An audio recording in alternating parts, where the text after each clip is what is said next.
Om Purnamadaha Purnamidam Purnat Purnamudachyate Purnasya Purnamadaya Purnamevavashishyate. Om Shanti Shanti Shanti. Om Brahmanandam Paramasukhadam Kevalam Jnanamurtim Dvandvatitam Gagana Sadrisham Tattvamasyadilaksham Ekam Nityam Vimalamachalam Sarvadhi Sakshi Bhutam Bhavatitam Trigunarahitam Sadgurum Tam Namami. Om. Adoration Sadguru, who is Brahman, the giver of supreme bliss, embodiment of pure consciousness, one without a second, vast as the ether, infinite, eternal, beyond the three gunas and their modifications, the supreme preceptor. Yoga Vasistha, Upashama Prakarana, section 50. Sage Vasishtha continues to give profound insight into the process that leads to enlightenment. And presently, in a very high allegorical language and a poetic way, mind is being described in different ways so that can understand more about, to see the mind from different angles, because all the tangles are created by your mind, and triangles.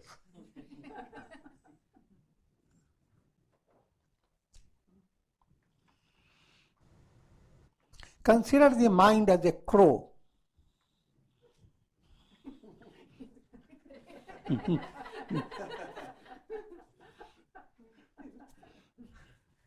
That abides in the nest of the heart. Nest of the heart, to understand properly. Heart is not any special. Heart refers to Brahman.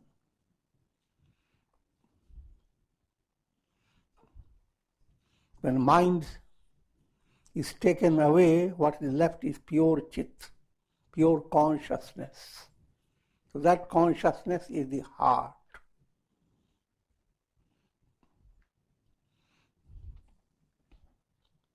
And the mind has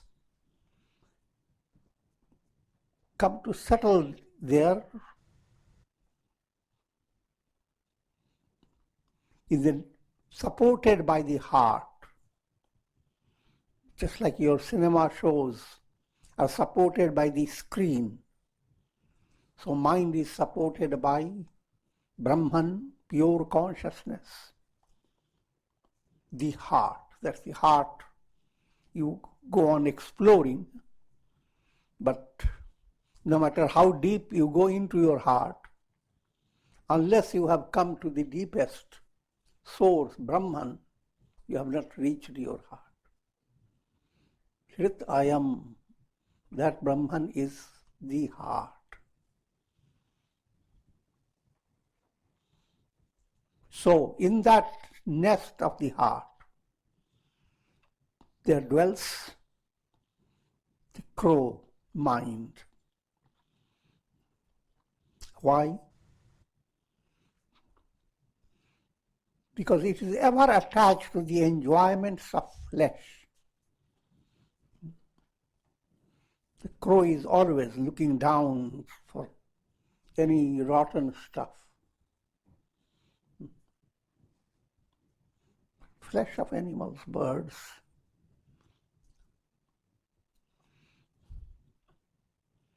Crow vision in human mind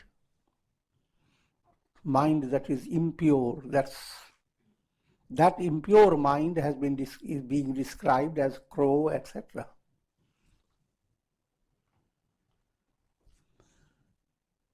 Crow doesn't look up to the sky, it doesn't have the fascination to fly and soar. to Manasarovar.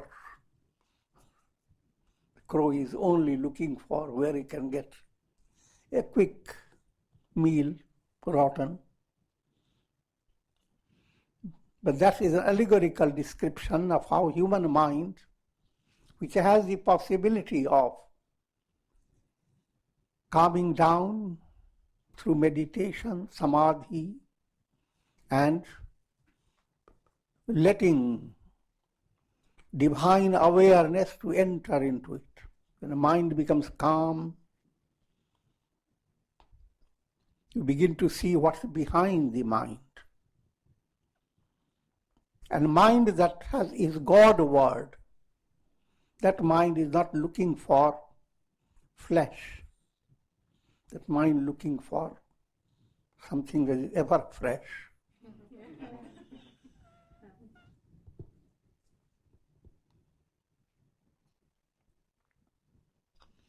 Bitter words and actions that pierce the hearts of others constitute its ugly beaks. And led by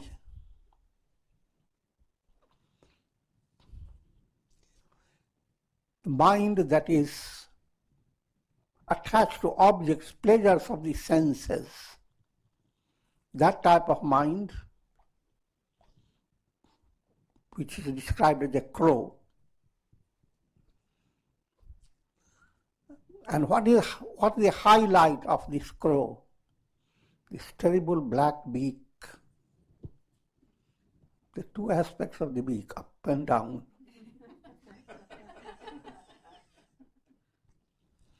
Bitter words, that's the upper beak. And terrible actions. The crow creates its own sound, which is not so melodious like cuckoos. And its action is pecking into fleshy substances. But what does it mean?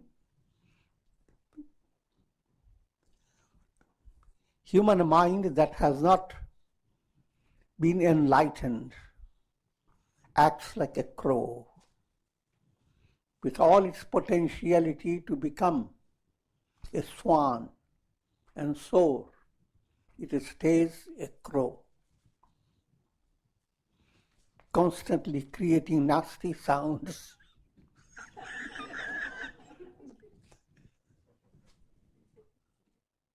Constantly involved with worldly values, mundane realities, and working to possess them, secure them.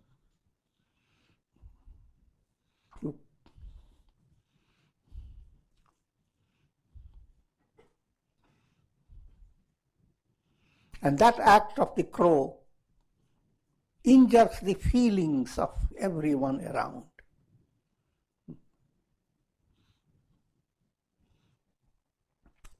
Selfishness constitutes its vision, and the crow has put on a glass called selfishness.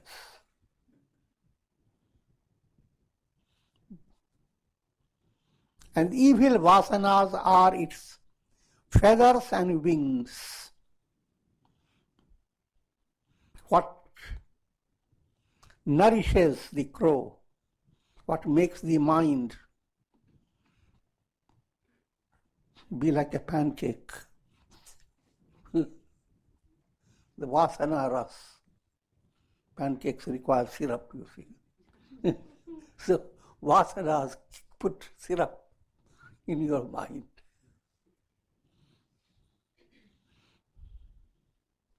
And that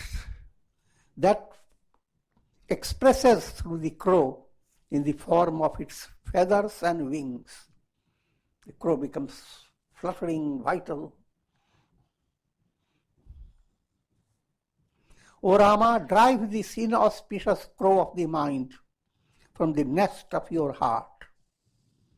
And that's your project. Don't let your heart be infested with the crow of the mind. Otherwise, this crow will haunt you constantly from life to life. How to do it? By the practice of inquiry into the nature of the self.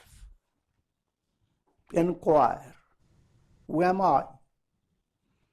Live through your life, but don't forget the dearest thing in this whole world is to know who am I.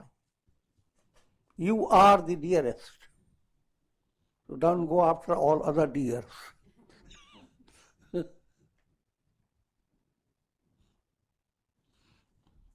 But since you are the dearest, you must know your identity. Who are you?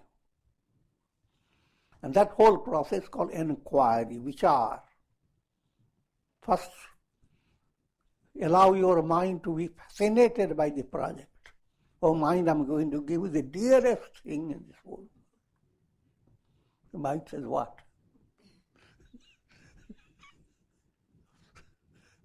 Look for I am. Because each time you get something, I've gotten it, I'm happy, I'm this, I'm that. So look for what is that I am. Instead of going all this Sam business, go after I am business.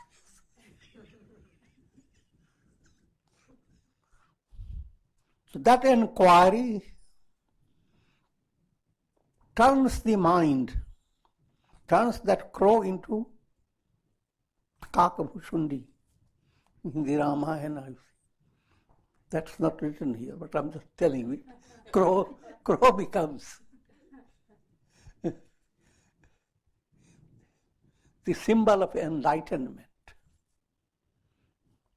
In that state, the crow has only one eye. One eye, one vision that the crow uses through both sockets. How far it is biologically correct, I don't care. The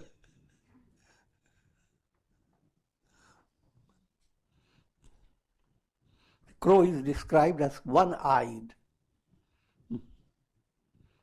That's Kakabhushundi type.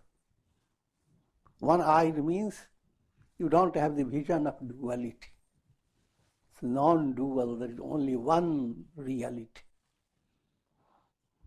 So if you become transformed into Kakabhushundi, then there is no problem. The very same mind that has stayed as ugly crow, it becomes saintly Kakabhushundi. That's enlightened mind.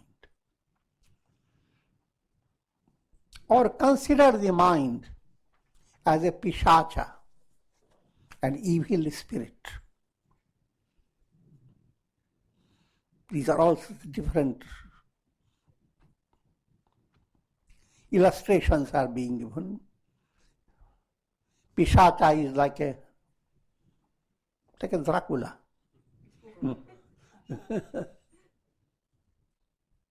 Seated on the tree of ignorance. See, ignorance is the tree, and mind is that pishacha, evil spirit, seated on that tree of ignorance. It's not alone. It is joined with its consort in the form of craving, Krishna. So mind, an ugly demon, Krishna, his wife, together on the tree of ignorance. Try to imagine.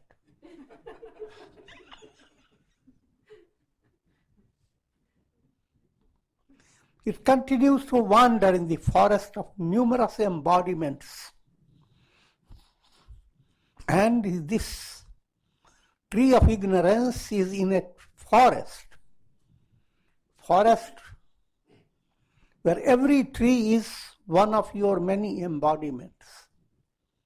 Or just to say, is a forest where soul is led from one embodiment to another, go on wandering into this forest. So that mind, along with Trishna, craving, goes on wandering in this big forest from one tree to another. It's a vast forest. And for the majority of the world, that's what occupies every mind, all the news, all the talks, all your what you consider your reality, your life, your dreams. All these are in this world in this forest, where every tree is a tree of ignorance.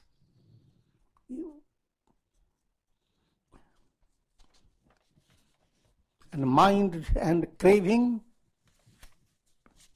they live on that tree.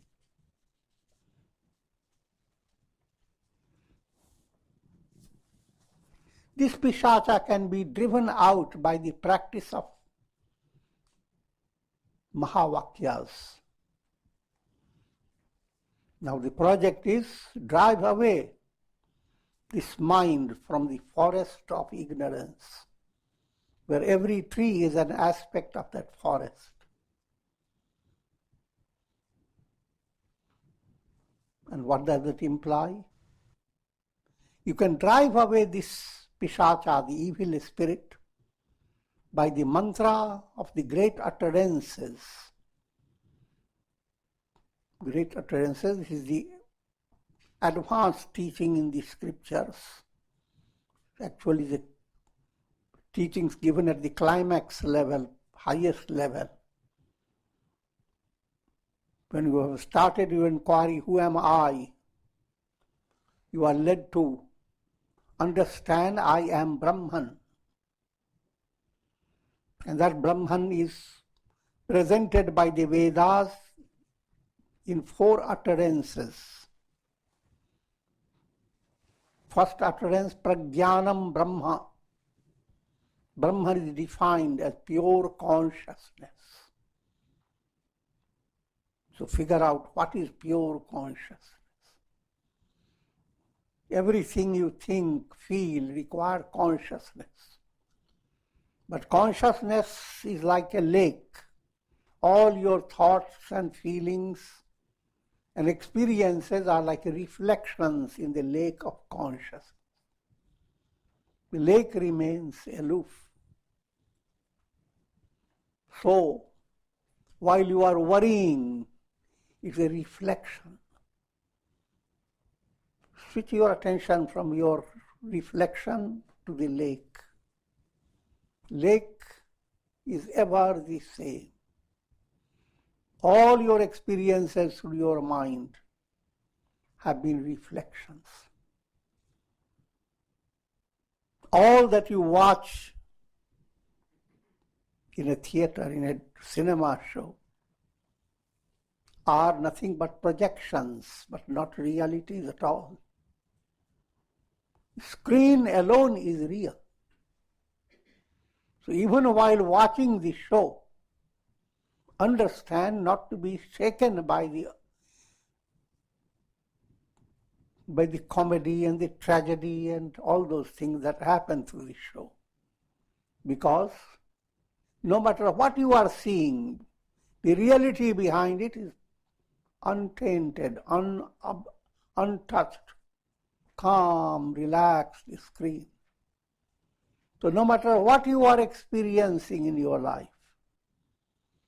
great prosperity, great adversity, little details, many things that go on, while all this you are experiencing, consciousness in itself remains untouched. And that consciousness is what your essential nature is, the I am. So I began with describing 4 utterances. First, Prajnanam Brahma. Next,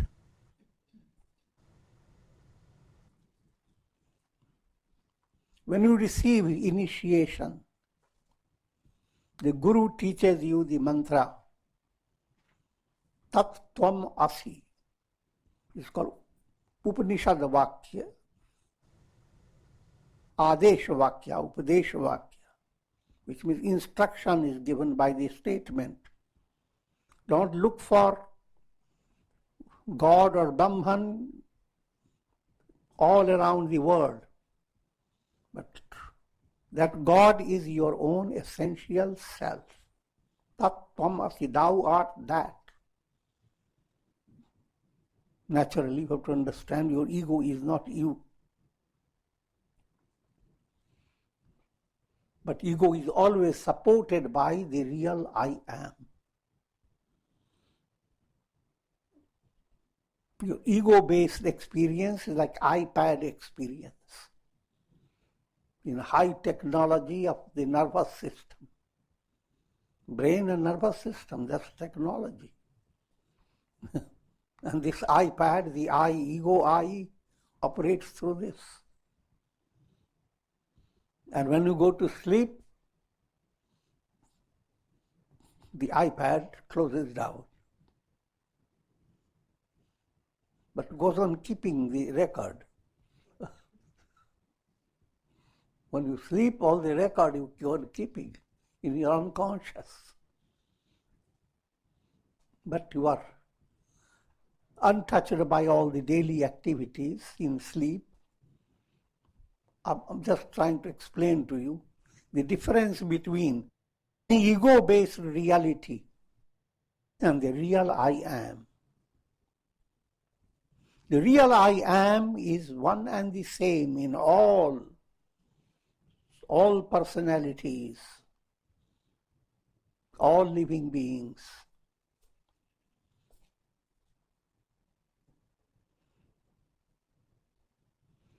And so, instruction given, Tattvamasi, thou art that. And his disciple practices it, not verbally chanting, thou art that, but exploring, who am I? Aham Brahmasmi. I am Brahman. And finally, fourth is experience. I am Atma Brahman.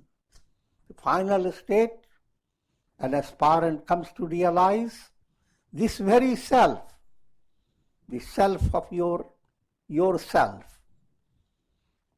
free of your illusions, is nothing but the absolute self. So, led by the wisdom and practice of these 4 Mahavakyas, 4 great utterances, you become free of this ugly ghost, Pishacha, the mind.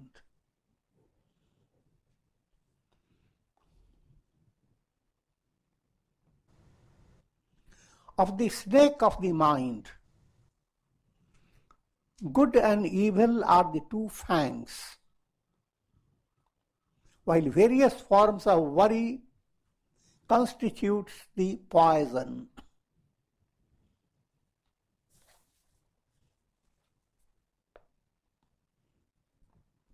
Now another simile is being given. Mind is like a snake.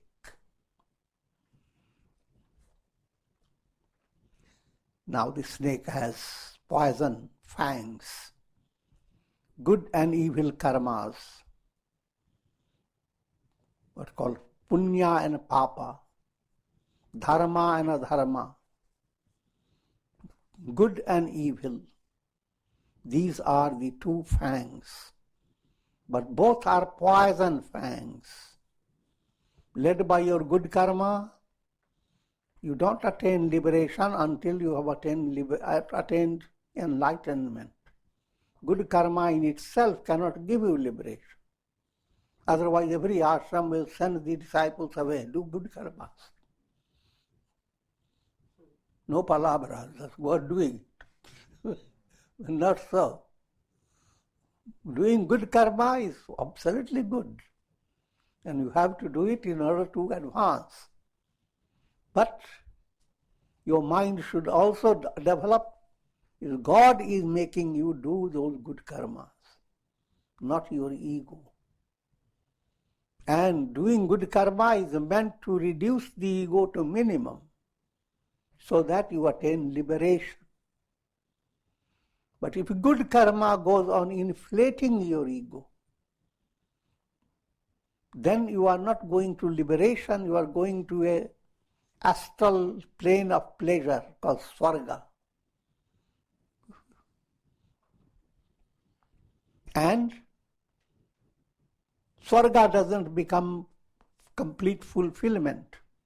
Having exhausted your good karma in Swarga, in astral plane, you are born again.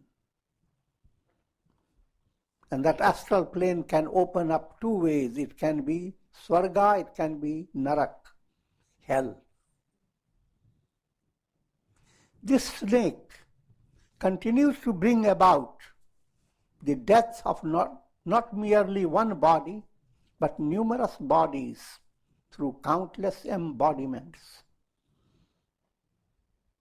Mind, playing like a snake, goes on killing body after body by the poison fangs.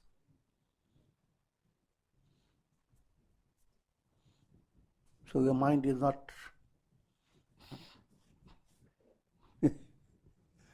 not a great friend.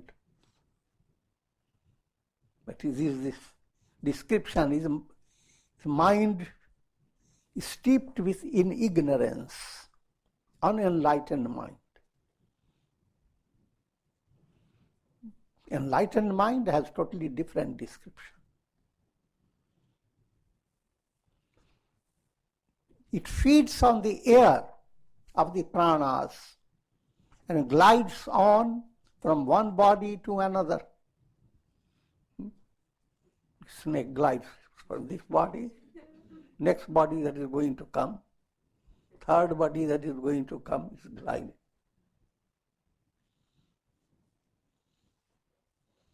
And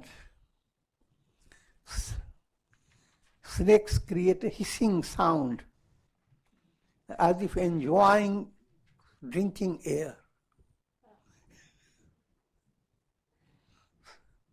So your mind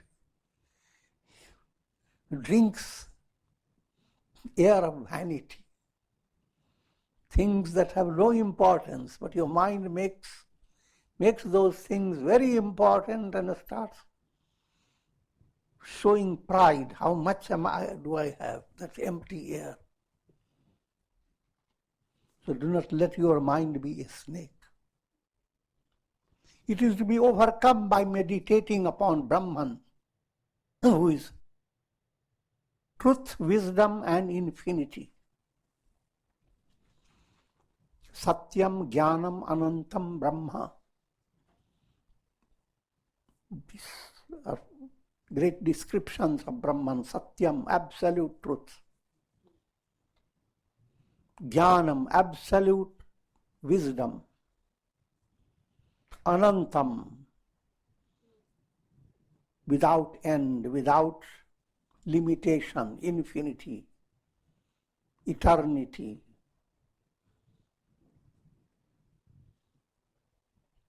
So if you become involved in meditation on Brahman, that mind, which is like a snake, will not sneak ugly things in your personality.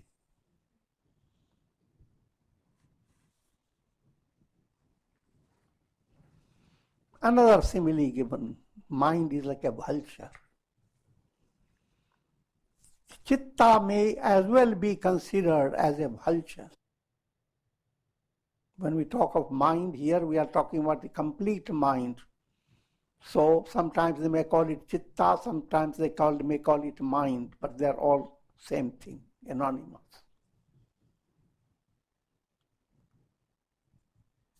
synonymous.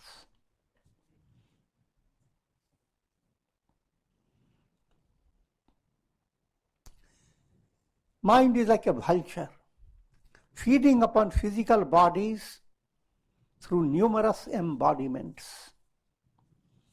All worldly pleasure is described as pleasure of flesh. And mind that is not enlightened acts like a vulture.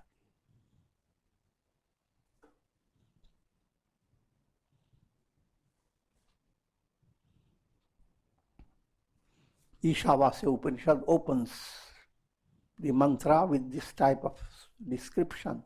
Ishavasyamidam sarvam yena kinchit jagatam jagat, something of that nature.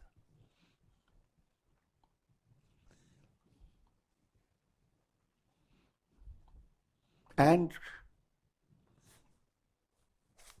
ma grisah kasya siddhanam tena tyaktena bhunjitha. Since God alone is the reality behind all,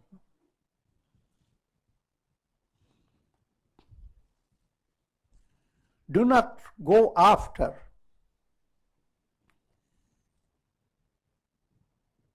others' wealth, paradhanam. All worldly wealth is others' wealth. You have to understand that. People literally reading it, they come to that conclusion: I will have satisfy my own wealth, but I will not go to others' wealth. But the deeper meaning is all the worldly attainment is attainment for not of the self, is attainment of the not self. The not self is the other. So don't covet others' wealth. Figure that out.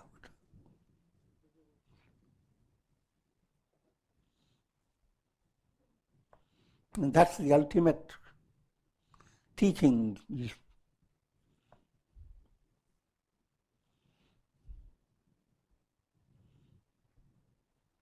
Now, coming back to further descriptions of this vulture, with its tattered body, packed by worries and anxieties.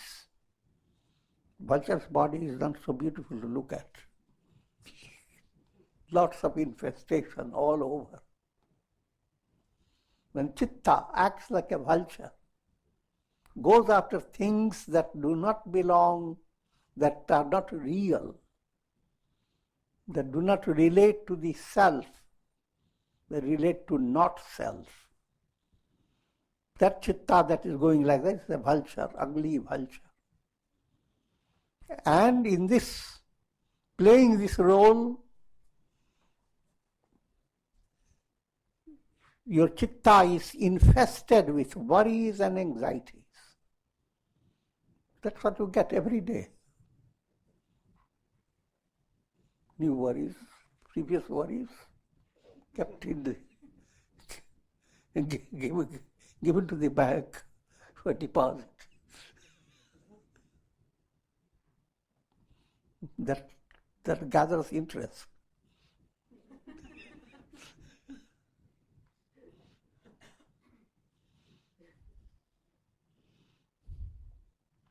This vulture abides in the cremation ground of the body. And the vultures choose to abide in cremation grounds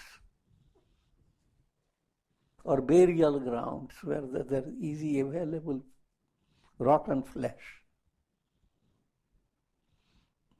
Your chitta abides and operates through body of flesh and blood. Unless you have physical body, and chitta, instead of letting your body move away and for you to realize I am Brahman,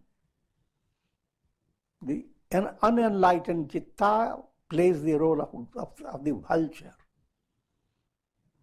It stays confined to the body idea. And living with the body is living with in a cremation ground, because the bodies are mortal, perishable, transient.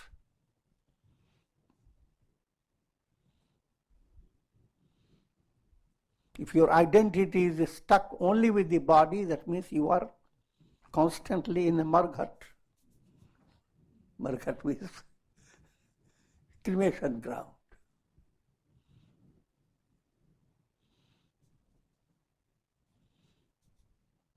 With its long neck of expectations, this vulture of the chitta is most inauspicious for the soul. And its expectations are so far and wide that this chitta, vulture, has a long neck.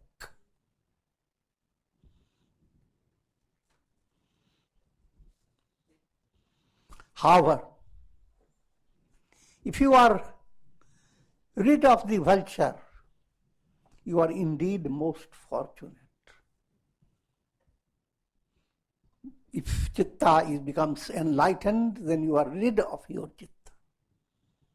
Then what has happened? You are not going after paradhanam, not going after others' wealth, which I have explained. You are not going after all attainments based on not self.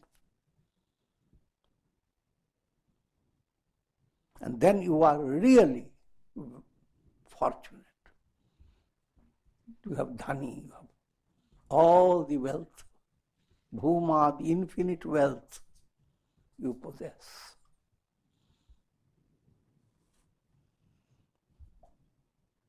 Chitta can be compared to a dark cloud that gathers in the sky of the heart by the wind of vasanas. Now another simile.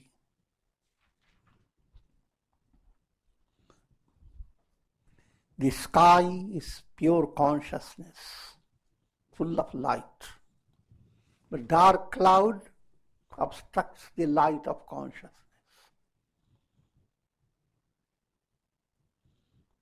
And what makes this chitta create variable things? Vasanas. The wind creates changes in the pattern of the cloud, takes the cloud from one to another, breaks the cloud, unites them. All the wind goes on doing that. The wind means vasanas, subtle desires, leads the mind in different directions, just like the wind leads the clouds. And out of these clouds, expectations flash like lightning. So while chitta is moving in your ether of your heart, in the pure consciousness within, led by the wind of vasanas, you become aware of sudden flashes of your insight, sudden flashes of your new desires, new evaluations of your life. There's so many things. You live with lots of lightning flashes.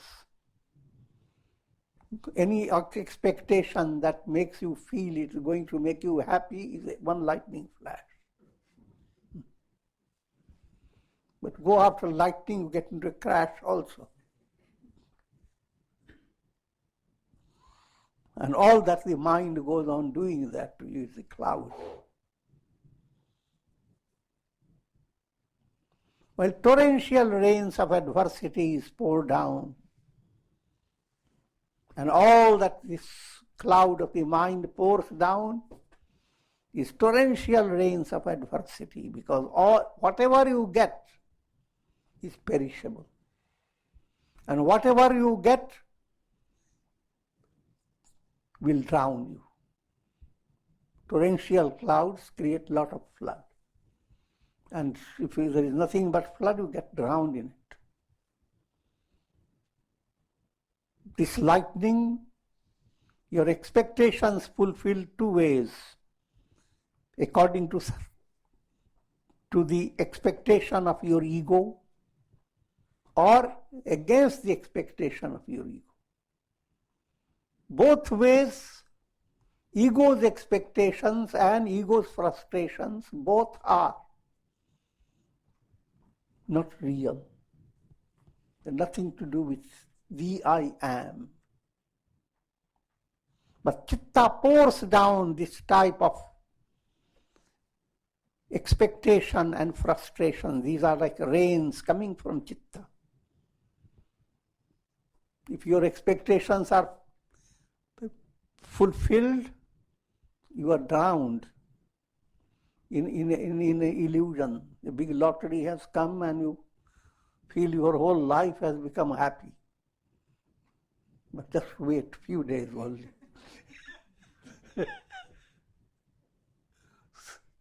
So prosperity drowns you, adversity drowns you. And these continue to come down from your chitta like torrential rain. See how poetic it is.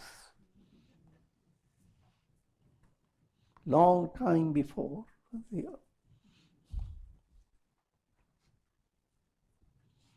O Rama, this cloud is to be dispersed by the repeated renunciation of desires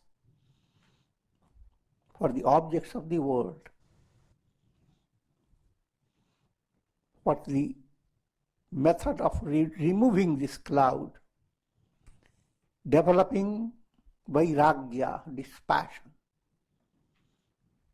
Each time you have developed dispassion based on understanding. Certain desire is kind of a group of desire has created a cloud-like form.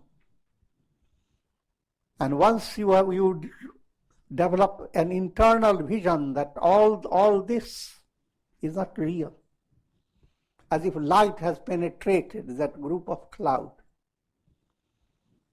And as a result, cloud is nothing but humidity collected together. The light removes the humidity, the moisture is gone. So where is the cloud? If mind gains absolute fulfillment, then where is the mind? But when mind gets illusory fulfillment, oh yes, the cloud goes on increasing in its intensity.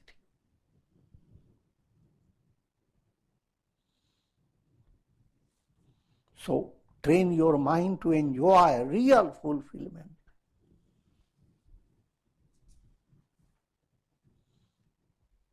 And that method is developed vairagya by repeated effort of practicing vichar and satsanga and integral yoga. Your mind must be deeply involved in reaching that state where you are not disturbed no matter what news come into your mind, gain of many things or sudden loss of many things. Prasannatam yanagata abhishekata. Rama is an illustration. When he was given the news that he is going to be coronated as the king of Ayodhya, he remains calm, as if nothing. And then just next day, you are banished to the forest. Again the same.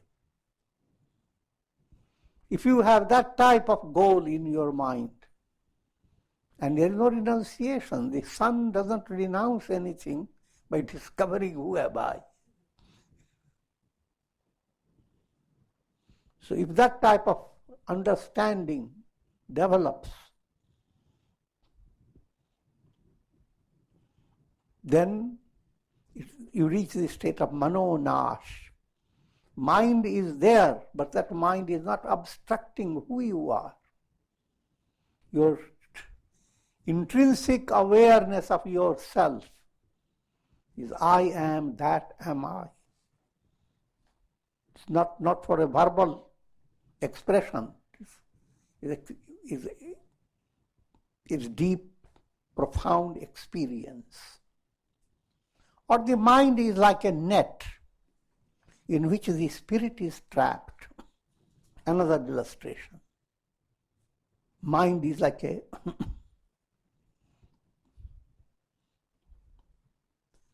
like a net. Thoughts and desires are the ropes and strings of the net,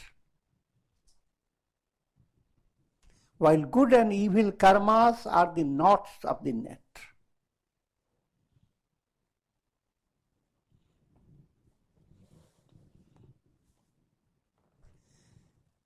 Although numerous bodies are woven into this net, it can be destroyed by the weapon of renunciation of desires. Must understand the allegorical picture.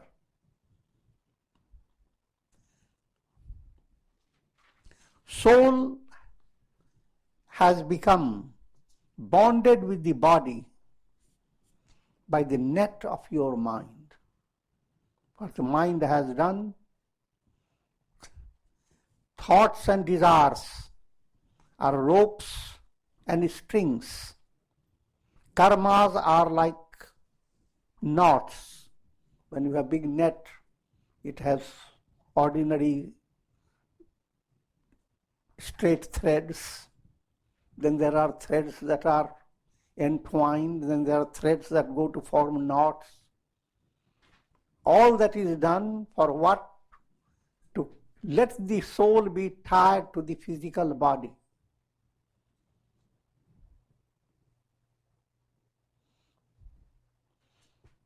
The result is, whenever you speak of yourself as body,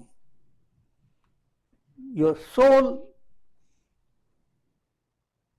this is not a language of the soul. Your soul is tied to your body. And your project is to liberate the soul from the body. Seems a little difficult to understand, but the idea is to understand the body is called sharir. Sharir means shiryate. It means it is not going to be with you all the time. It's constantly changing. And it ultimately will fade away. Your body is also called deha. Dahyati. Your body, in order to be healthy, you have to have a little temperature always.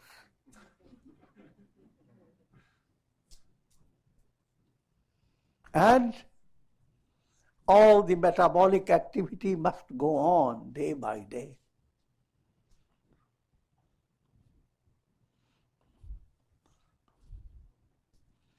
And this applies not only to the physical body, all the bodies, physical body, subtle body, causal body. When we talk of body, physical body, the body, physical body as you see, subtle body, which is mind, senses, pranas,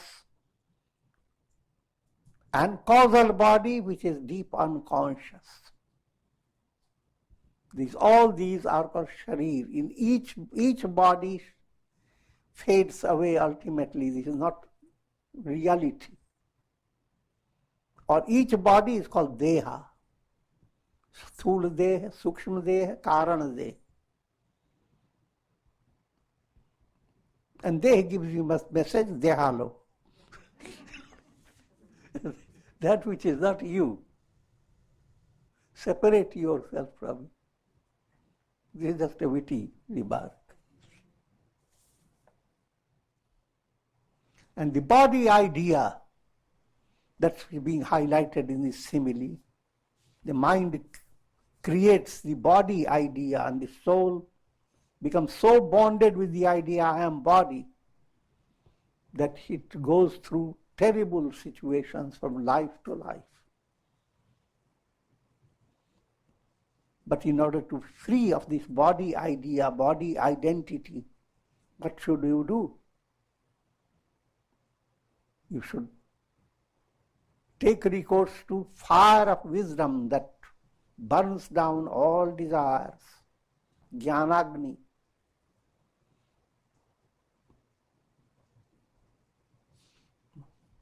Whenever we speak of karmas, ultimately we use the word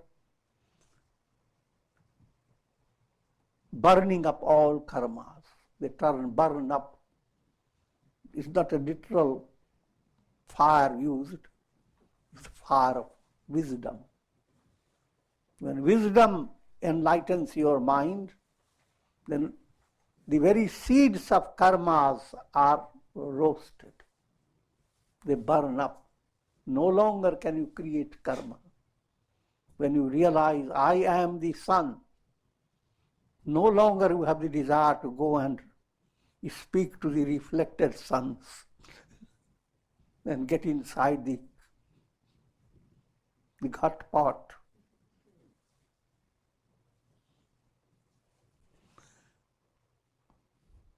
Just as the fury of one weapon is fought by another similar weapon, in the same manner, an impure mind is overcome by a pure mind.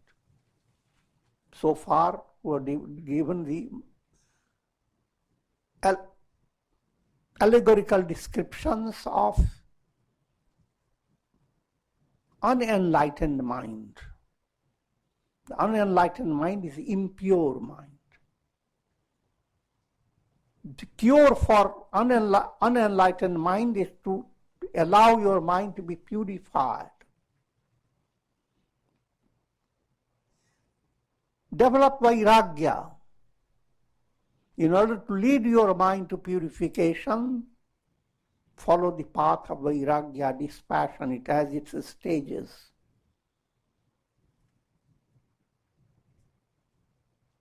And consider all objects of the world, even the enjoyments of the heavens, as worthless as a straw. Vairagya must lead you to para vairagya. Vairagya is characterized by increasing control over your mind and senses. If you have a lot of raga, attachment to the world, you can't control your senses. But when your mind loses trust in the objects and begins to realize they have nothing really to do with you, then you begin to master your mind and senses. So vairagya and mastery over the mind and senses go together.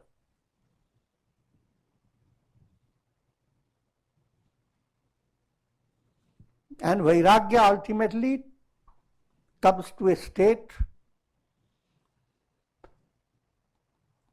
called para vairagya.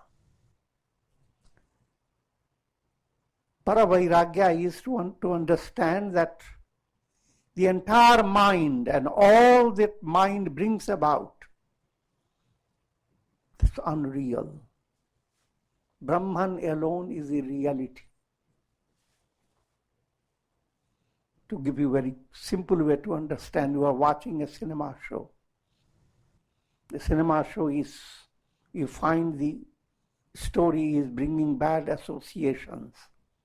You have a choice to change the projection to a better, instead of ugly vampires, go to the story of Ramayana, Mahabharata. You have. So this type of change is called vairagya. And when you are completely fulfilled, take the entire projection away. You don't need projections. That's called para vairagya. Change coming in your dream is one type of vairagya. Waking up is para vairagya. Figure that out. Both go one after another. And with this I'm concluding for today. Om Trayambakam Yajamahe Sugandhim Pushti Vardhanam Urvarukva Bandhanan Mrityor Mukshyama Mritat Om sarve bhavantu sukhina, sarve santu niramaya, sarve bhadrani pashyantu, ma kashchid dukha bhag bhavet, asato ma sadgamaya, tamso ma jyotirgamaya, mrityor ma mritam gamaya.